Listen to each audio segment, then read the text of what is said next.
தந்தை, மகன், தூய ஆவியாரின் பெயராலே ஆமேன். வாரும் தூய ஆவியே, உம் பிரசன்னத்தை வாஞ்சிக்கிறோ, உம் வல்லமையில் எம்மில் இறங்கி நீராளுகை செய்யும். அன்பின் ஆவியானவரே, எங்களை இருளிலிருந்து ஒளிக்கு அழைத்து செல்பவரே, உமக்கு நன்றி கூறுகிறோம். இதோ இந்த இறைவார்த்தை எங்கள் பாதைக்கு ஒளியாகவும் எங்கள் காலடிக்கு விளக்காகவும் அமைய அருள் புரியும்.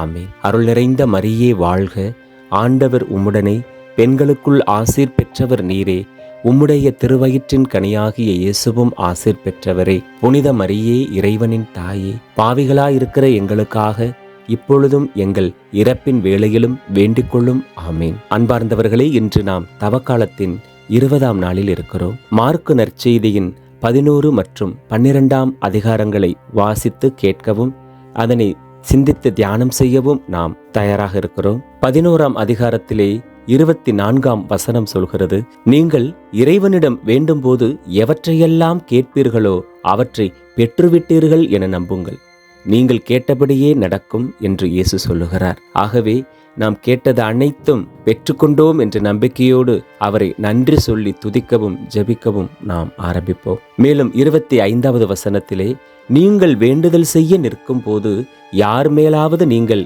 ஏதாவது மனத்தாங்கல் கொண்டிருந்தால் மன்னித்து விடுங்கள், அப்போது உங்கள் விண்ணகத் தந்தையும் உங்கள் குற்றங்களை மன்னிப்பார். இயேசு நம்மிடம் எதிர்பார்க்கக்கூடிய, விரும்பக்கூடிய மிகப்பெரிய ஆவியின் கனி என்ன என்று தெரியுமா? பிறரை மன்னித்தல். நமக்கு எதிராக குற்றம் செய்தவர்களை நாம் மன்னிப்பது போல என்ற ஒரு ஜெபத்தை அவரே நமக்கு சொல்லித் தந்தார்.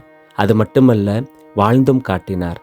தாம் இறப்பதற்கு முன்னர் இவர்கள் அறியாமல் செய்கிறார்கள், தந்தையே இவர்களை மன்னியும் என்று கூறினார். ஆகவே நாம் மற்றவர்களுடைய பாவங்களை மன்னித்தால் நம்முடைய பாவங்களும் மன்னிக்கப்படும் என்பதை நினைவில் கொள்வோம். மற்றவர்களை மன்னிக்காமல் நாம் எவ்வளவுதான் ஜெபம் செய்தாலும் அந்த ஜெபங்கள் விண்ணக தந்தையிடம் செல்லாது. ஆகவே மன்னிப்போம், மறப்போம். தொடர்ந்து 12ஆம் அதிகாரத்தில் 33ஆம் வசனத்தில், அவரிடம் முழு இதயத்தோடும் முழு அறிவோடும் முழு ஆற்றலோடும் அன்பு செலுத்துவதும், தம்மிடம் அன்பு கொள்வது போல் அடுத்திருப்பவரிடம் அன்பு கொள்வதும் எரிபலிகளையும் வேறு பலிகளையும் விட மேலானது என்று இயேசு கூறினார். அவ்வாறெனில் இயேசுவுக்காக, இறைவனுக்காக நாம் நம்முடைய முழு இதயத்தையும் முழு ஆற்றலையும் அறிவையும் கொண்டு நாம் அன்பு செலுத்த வேண்டும். அவ்வாறாக நாம் நம்முடைய சொந்த தந்தையான கடவுளிடமும் இயேசுவிடமும் உறவு கொண்டிருக்க வேண்டும். அதற்காக ஆவியானவர் நமக்கு உதவுவார். அவரிடம் நாம் ஜெபிப்போம். நம்மையே நாம் எந்த அளவுக்கு முக்கியத்துவம் கொடுக்கிறோமோ, அன்பு செய்கிறோமோ, அதே முக்கியத்துவத்தையும் அன்பையும் நாம் பிறருக்கும் செலுத்த வேண்டும். ஆகவே இறை அன்பையும் பிறர் அன்பையும் நமது வாழ்க்கையிலே உயர்த்தி பிடிப்போம். தொடர்ந்து 40வது வசனத்திலே அவர் மறைநூல் அறிஞர்களை குறித்து கவனமாய் இருங்கள் என்று சொல்லி, கைம்பெண்களின் வீடுகளை பிடுங்கிக் கொள்கிறார்கள், நீண்ட நேரம் இறைவனிடம் வேண்டுவதாக நடிக்கிறார்கள், கடும் தண்டனை தீர்ப்புக்கு ஆளாகவிருப்பவர்கள் இவர்களே என்று கூறினார். அப்படியெனில் இயேசு மறைநூல் அறிஞர்களுடைய போக்கினை குறித்து நன்கு அறிந்திருக்கிறார். அவர்கள் கைம்பெண்களை கேலி செய்வதும் அவர்களை பொருட்படுத்தாதிருப்பதும் அவர்களுடைய வீடுகளை பிடுங்கி அவர்களை நிலைகுலையச் செய்வதையும் அவர்கள் வழக்கமாக கொண்டிருந்திருக்க வேண்டும். தொடர்ந்து அப்படிப்பட்ட ஒரு ஏழை கைம்பெண்ணுடைய காணிக்கையினுடைய தொடர்ச்சியை நாம் 42வது வசனத்திலே பார்க்கிறோம். அங்கு வந்த ஒரு ஏழை கைம்பெண் ஒரு கொதிராந்துக்கு இணையான 2 காசுகளை போட்டார். அந்த ஏழை கைம்பெண் வைத்திருந்த நாணயம் ரோமையர்களுடைய மிகச்சிறிய மதிப்பு கொண்ட லெப்தோன் நாணயம் என்று அறியப்படுகிறது. 2 லெப்தோன் நாணயம் ஒரு கொதிராந்துக்கு இணையாக இருக்கிறதாக இயேசு குறிப்பிடுகிறார். அந்த நாணயத்தை 2 காசுகளை அவர் கோவிலினுடைய காணிக்கை பெட்டியிலே அவர் இடுவதை நாம் பார்க்கிறோம். உடனே இயேசு காணிக்கை பெட்டியில் காசு போட்ட மற்ற எல்லாரையும் விட இந்த ஏழை கைம்பெண்ணை மிகுதியாக போட்டிருக்கிறார் என்று சொல்லுகிறார். இதிலிருந்து ஆண்டவர் புறத்தோற்றத்தை அல்ல, நம்முடைய உள்ளத்தை பார்க்கிறார் என்பது தெளிவாகிறது. ஆகவே செல்வர்கள் தங்கள் மிகுதியானவற்றிலிருந்து போடுகிறார்கள். ஆனால் இந்த ஏழை கைம்பெண்ணோ தம்மிடமிருந்த அனைத்தையும், பிழைப்புக்காக வைத்திருந்த அனைத்தையும் அவர் காணிக்கை பெட்டிக்குள் போட்டுவிட்டதாக இயேசு குறிப்பிடுகிறார். ஆகவே நம் உள்ளத்தை படித்தறியும் ஆய்ந்தறியும் இயேசுவிடம் நம்மால் எதையும் மறைக்க இயலாது என்பதை நாம் அறிவோம். தொடர்ந்து இறை வார்த்தைக்கு செவிமடுப்போம். மார்க்கு நற்செய்தி அதிகாரம் 11. எருசலேமில் மானிட மகன் வெற்றி ஆர்ப்பரிப்போடு இயேசு எருசலேமில் நுழைதல். இயேசு தம் சீடரோடு ஒலிவமலை அருகிலுள்ள பெத்பகு பெத்தானியா என்னும் ஊர்களுக்கு வந்து எருசலேமே நெருங்கிய பொழுது இரு சீடர்களை அனுப்பி, உங்களுக்கு எதிரே இருக்கும் ஊருக்குள் போங்கள், அதில் நுழைந்தவுடன் இதுவரை யாரும் அமராத ஒரு கழுதை குட்டி கட்டி வைக்கப்பட்டிருப்பதை காண்பீர்கள். அதை அவிழ்த்து கொண்டு வாருங்கள். யாராவது உங்களிடம் ஏன் இப்படி செய்கிறீர்கள் என்று கேட்டால், இது ஆண்டவருக்கு தேவை, இதை அவர் உடனே திருப்பி இங்கு அனுப்பிவிடுவார் எனச் சொல்லுங்கள் என்றார். அவர்கள் சென்று ஒரு வீட்டு வாயிலுக்கு வெளியே தெருவில் ஒரு கழுதை குட்டியை கட்டி வைத்திருப்பதைக் கண்டு அதை அவிழ்த்து கொண்டிருக்கையில் அங்கே நின்று கொண்டிருந்த சிலர் அவர்களிடம், என்ன செய்கிறீர்கள்? கழுதை குட்டியையா அவிழ்க்கிறீர்கள் என்று கேட்டனர். அவர்கள் இயேசு தங்களுக்கு கூறியபடியே சொல்ல அங்கு நின்றவர்களும் போகவிட்டனர். பிறகு அக்கழுதை குட்டியை இயேசுவிடம் கொண்டு வந்து அதன் மேல் தங்கள் மேலுடைகளை போட அவர் அதன் மீது அமர்ந்தார். பலர் தங்கள் மேலுடைகளையும் வேறு சிலர் வயல்வெளிகளில் வெட்டிய இலைத்தழைகளையும் வழியில் பரப்பினர். முன்னேயும் பின்னேயும் சென்றவர்கள், ஓசன்னா, ஆண்டவர் பெயரால் வருகிறவர் போற்றப் பெறுக, வரவிருக்கும் நம் தந்தை தாவீதின் அரசு போற்றப் பெறுக, உன்னதத்தில் ஓசன்னா என்று ஆர்ப்பரித்தனர். அவர் எருசலேமுக்குள் சென்று கோவிலில் நுழைந்தார். அவர் அனைத்தையும் சுற்றி பார்த்துவிட்டு, ஏற்கனவே மாலை வேளையாகி விட்டதால் 12 பெத்தானியாவுக்கு புறப்பட்டுச் சென்றார். அத்திமரத்தை சபித்தல். மறுநாள் பெத்தானியாவை விட்டு அவர்கள் திரும்பிய பொழுது இயேசுவுக்கு பசி உண்டாயிற்று. இலையடர்ந்த ஒரு அத்திமரத்தை அவர் தொலையிலிருந்து கண்டு அதில் ஏதாவது கிடைக்குமா என்று அதன் அருகில் சென்றார். சென்றபோது இலைகளைத் தவிர வேறு எதையும் அவர் காணவில்லை. ஏனெனில் அது அத்திப்பழ காலம் அல்ல. அவர் அதை பார்த்து, இனி உன் கனியை யாரும் உண்ணவே கூடாது என்றார். அவருடைய சீடர்கள் இதை கேட்டுக்கொண்டிருந்தார்கள். இயேசு கோவிலை தூய்மையாக்குதல். அவர்கள் எருசலேமுக்கு வந்தார்கள். கோவிலுக்குள் சென்றதும் இயேசு அங்கு விற்பவர்களையும் வாங்குபவர்களையும் வெளியே துரத்தத் தொடங்கினார். நாணயம் மாற்றுவோரின் மேசைகளையும் புறா விற்பவர்களின் இருக்கைகளையும் கவிழ்த்து போட்டார். கோவில் வழியாக எந்த பொருளையும் எடுத்துச் செல்ல அவர் விடவில்லை. என் இல்லம் மக்களினங்கள் அனைத்திற்கும் உரிய இறை வேண்டலின் வீடு என அழைக்கப்படும் என்று மறைநூலில் எழுதியுள்ளது என்று அவர்களுக்கு கற்பித்தார். ஆனால் நீங்கள் இதை கள்வர் குகையாக்கி விட்டீர்கள் என்றார். தலைமை குருக்களும் மறைநூல் அறிஞர்களும் இதை கேட்டு அவரை எப்படி ஒழித்துவிடலாம் என்று வழி தேடினார்கள். எனினும் கூட்டத்தினர் அனைவரும் அவரது போதனையில் ஆழ்ந்து வியந்திருந்ததால் அவர்கள் அவருக்கு அஞ்சினார்கள். மாலை வேளையானதும் இயேசுவும் சீடர்களும் நகரத்திலிருந்து வெளியேறினார்கள். பட்டுப்போன அத்திமரம் தரும் பாடம். காலையில் அவர்கள் அவ்வழியே சென்றபோது அந்த அத்திமரம் வேரோடு பட்டுப்போயிருந்ததை கண்டார்கள். அப்போது பேதுரு நடந்ததை நினைவு கூர்ந்து அவரை நோக்கி, ரஃபி, அதோ நீர் சபித்த அத்திமரம் பட்டுப்போயிற்று என்றார். அதற்கு இயேசு அவர்களை பார்த்து, கடவுள் மீது நம்பிக்கை கொள்ளுங்கள். உறுதியாக உங்களுக்கு சொல்லுகிறேன், எவராவது இந்த மலையை பார்த்து பெயர்ந்து கடலில் விழு என தம் உள்ளத்தில் ஐயம் எதுவுமின்றி நம்பிக்கையுடன் கூறினால் அவர் சொன்னவாறே நடக்கும். ஆகவே உங்களுக்கு சொல்லுகிறேன், நீங்கள் இறைவனிடம் வேண்டும்போது எவற்றையெல்லாம் கேட்பீர்களோ அவற்றை பெற்றுவிட்டீர்கள் என நம்புங்கள். நீங்கள் கேட்டபடியே நடக்கும்.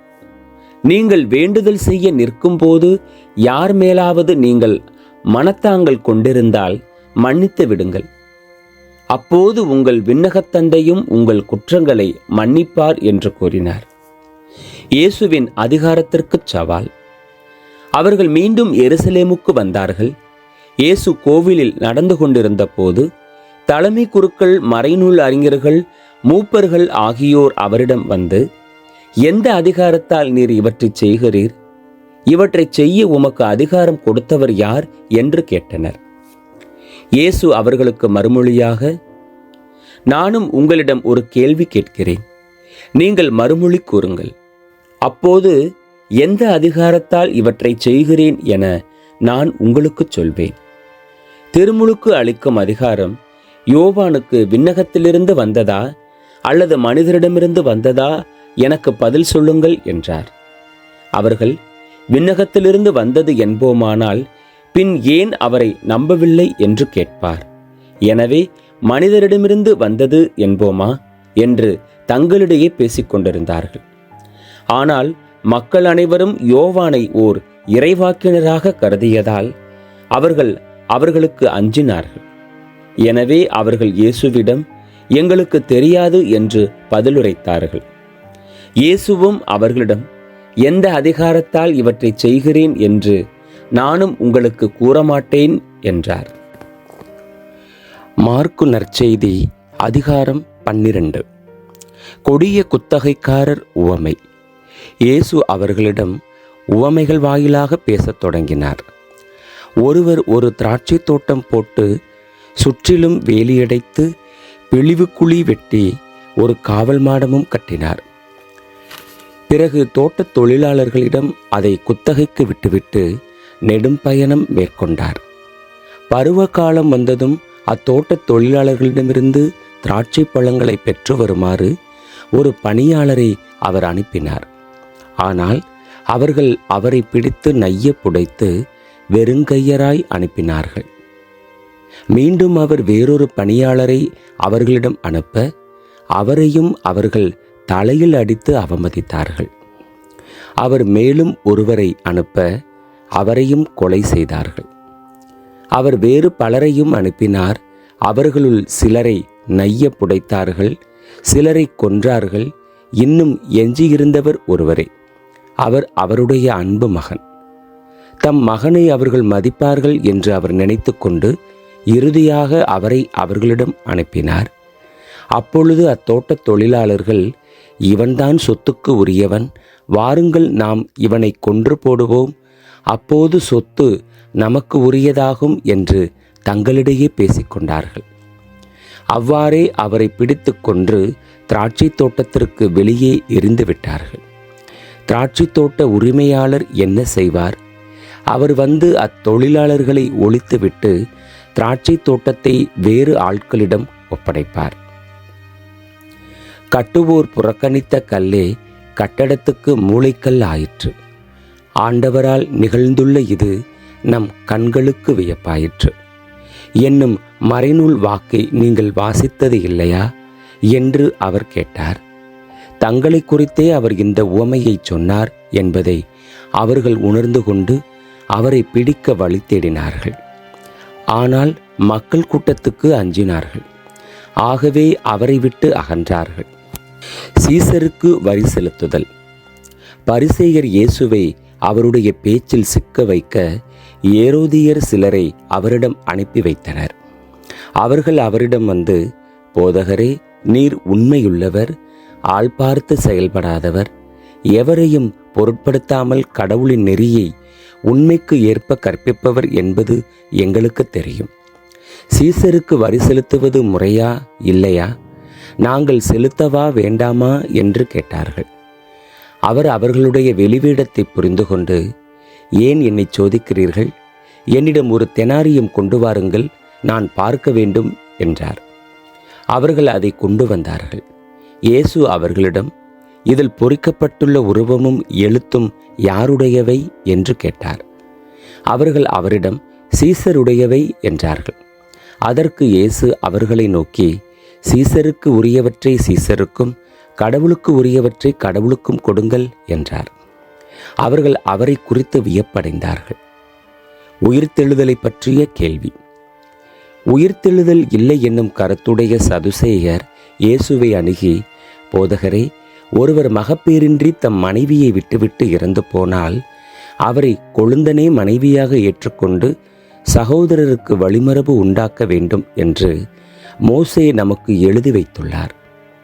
சகோதரர் 7 இருந்தனர். மூத்தவர் ஒரு பெண்ணை மணந்து மகப்பேரின்றி இறந்தார். இரண்டாமவர் அவரை மணந்து அவரும் மகப்பேரின்றி இறந்தார். மூன்றாமவருக்கும் அவ்வாறே நிகழ்ந்தது. 7 பேருக்கும் மகப்பேறு இல்லாமற் போயிற்று. அனைவருக்கும் கடைசியாக அப்பெண்ணும் இறந்தார். அவர்கள் உயிர்த்தெழும் பொழுது அவர் யாருக்கு மனைவியாக இருப்பார்? ஏனெனில் 7வரும் அவரை மனைவியாக கொண்டிருந்தனரே என்று கேட்டனர். அதற்கு இயேசு அவர்களிடம், உங்களுக்கு மறைநூலும் தெரியாது, கடவுளின் வல்லமையும் தெரியாது. இதனால்தான் தவறான கருத்தை கொண்டிருக்கிறீர்கள். இறந்து உயிர்த்தெழும் போது யாரும் திருமணம் செய்து கொள்வதில்லை. மாறாக அவர்கள் விண்ணக தூதரைப் போல் இருப்பார்கள். இறந்தோர் உயிருடன் எழுப்பப்படுவதை பற்றி மோசேயின் நூலில் முட்புதர் பற்றிய நிகழ்ச்சியில் இவ்வாறு வாசித்ததில்லையா? ஆபிரகாமின் கடவுள், ஈசாக்கின் கடவுள், யாக்கோபின் கடவுள் நானே என்று கடவுள் அவரிடம் சொன்னாரே. அவர் இறந்தோரின் கடவுள் அல்ல, மாறாக வாழ்வோரின் கடவுள். நீங்கள் தவறான கருத்து கொண்டிருக்கிறீர்கள் என்று கூறினார். முதன்மையான கட்டளை. அவர்கள் வாதாடி கொண்டிருப்பதை கேட்டுக்கொண்டிருந்த மறைநூல் அறிஞருள் ஒருவர் இயேசு அவர்களுக்கு நன்கு பதில் கூறிக்கொண்டிருந்ததைக் கண்டு அவரை அணுகி வந்து, அனைத்திலும் முதன்மையான கட்டளை எது என்று கேட்டார்.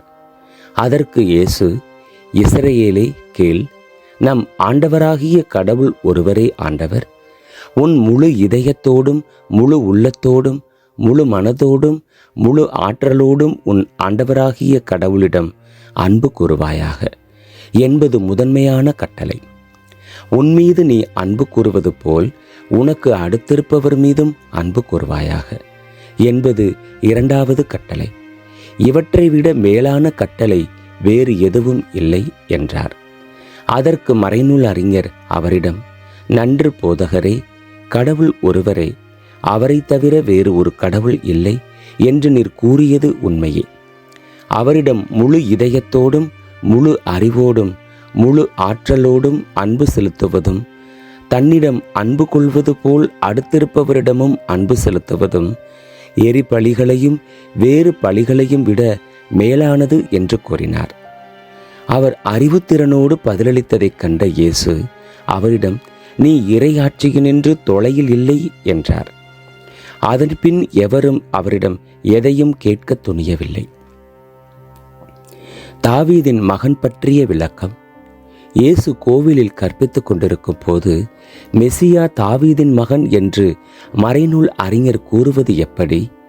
தூய ஆவியின் தூண்டுதலால் ஆண்டவர் என் தலைவரிடம், நான் உன் பகைவரை உமக்கு அடிபணிய வைக்கும் வரை நீர் என் வலப்பக்கம் வீற்றிரும் என்று உரைத்தார் என தாவீதே கூறியுள்ளார் அல்லவா? தாவீது அவரை தலைவர் என குறிப்பிடுவதால் அவர் அவருக்கு மகனாக இருப்பது எப்படி என்று கேட்டார். அப்போது பெருந்திரளான மக்கள் இயேசு கூறியவற்றை மனமுவந்து கேட்டுக்கொண்டிருந்தார்கள். மறைநூல் அறிஞரை குறித்து எச்சரிக்கை. இயேசு கற்பித்துக் கொண்டிருந்த போது மறைநூல் அறிஞர்களை குறித்து கவனமாயிருங்கள். அவர்கள் தொங்கலாடை அணிந்து நடமாடுவதையும் சந்தை வெளிகளில் மக்கள் தங்களுக்கு வணக்கம் செலுத்துவதையும் விரும்புகிறார்கள். தொழுகை கூடங்களில் முதன்மையான இருக்கைகளையும் விருந்துகளில் முதன்மையான இடங்களையும் பெற விரும்புகிறார்கள். கைம்பெண்களின் வீடுகளை பிடுங்கிக் கொள்கிறார்கள். நீண்ட நேரம் இறைவனிடம் வேண்டுவதாக நடிக்கிறார்கள். கடும் தண்டனை தீர்ப்புக்கு ஆளாகவிருப்பவர்கள் இவர்களே என்று கூறினார். ஏழை கைம்பெண்ணின் காணிக்கை. இயேசு காணிக்கை பெட்டிக்கு எதிராக அமர்ந்து கொண்டு மக்கள் அதில் செப்புக்காசு போடுவதை உற்று நோக்கி கொண்டிருந்தார். செல்வர் பலர் அதில் மிகுதியாக போட்டனர். அங்கு வந்த ஓர் ஏழை கைம்பெண் ஒரு கொதிராந்துக்கு இணையான 2 காசுகளை போட்டார். அப்பொழுது அவர் தம் சீடரை வரவழைத்து, இந்த ஏழை கைம்பெண் காணிக்கை பெட்டியில் காசு போட்ட மற்ற எல்லாரையும் விட மிகுதியாக போட்டிருக்கிறார் என உறுதியாக உங்களுக்கு சொல்லுகிறேன். ஏனெனில் அவர்கள் அனைவரும் தங்களுக்கு இருந்த மிகுதியான செல்வத்திலிருந்து போட்டனர். இவரோ தமக்கு பற்றாக்குறை இருந்தும் தம்மிடம் இருந்த அனைத்தையுமே, ஏன் தம் பிழைப்புக்காக வைத்திருந்த எல்லாவற்றையுமே போட்டுவிட்டார் என்று அவர்களிடம் கூறினார். தந்தை, மகன், தூய ஆவியாரின் பெயராலே ஆமேன்.